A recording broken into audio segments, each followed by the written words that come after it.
السلام علیکم میرے دوستو۔ ایک استاد تھا، وہ اکثر اپنے شاگردوں سے کہا کرتا تھا کہ یہ دین بڑا قیمتی ہے۔ ایک روز ایک طالب علم کا جوتا پھٹ گیا۔ وہ موچی کے پاس گیا اور کہا، میرا جوتا مرمت کر دو، اس کے بدلہ میں تمہیں دین کا ایک مسئلہ بتاؤں گا۔ موچی نے کہا، اپنا مسئلہ اپنے پاس رکھ، مجھے پیسے دے۔ طالب علم نے کہا، میرے پاس پیسے تو نہیں ہیں۔ موچی کسی صورت نہ مانا اور بغیر پیسے کے جوتا مرمت نہ کیا۔ طالب علم اپنے استاد کے پاس گیا اور سارا واقعہ سنا کر کہا، لوگوں کے نزدیک دین کی قیمت کچھ بھی نہیں۔ استاد بھی عقل مند تھے۔ طالب علم سے کہا، اچھا تم ایسا کرو، میں تمہیں ایک موتی دیتا ہوں، تم سبزی منڈی جا کر اس کی قیمت معلوم کرو۔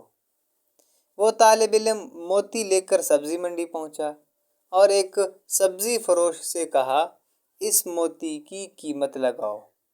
اس نے کہا، تم اس کے بدلے یہاں سے 2-3 لیموں اٹھا لو، اس موتی سے میرے بچے کھیلیں گے۔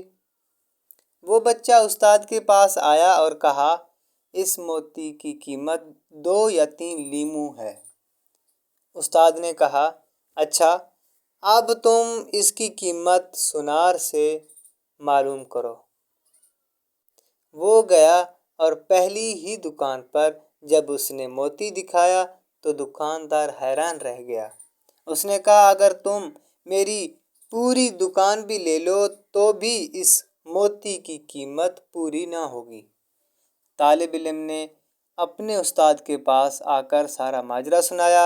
استاد نے کہا، بچے، ہر چیز کی قیمت اس کی منڈی میں لگتی ہے، دین کی قیمت اللہ کی منڈی میں لگتی ہے۔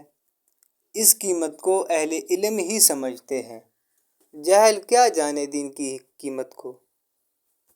جو لوگ ہمیں درست طریقے سے سمجھ کر ہمارا ساتھ نہیں دیتے، ہمیں ان کی باتوں کی پرواہ نہیں کرنی چاہیے، بلکہ اپنے آپ کو ہر قدم پر بہتری کی طرف لے جانا چاہیے، تاکہ ہماری گفتگو، ہمارا لباس، ہمارا رہن و سہن اور ہمارا معیار یہ خود بخود ثابت کرے کہ ہم اسلام کو دوسروں سے بہتر اور صحیح معنوں میں سمجھ رہے ہیں۔ اللہ سے دعا ہے کہ وہ ہمیں صحیح معنوں میں مومن بننے کی توفیق عطا فرمائے۔ آمین۔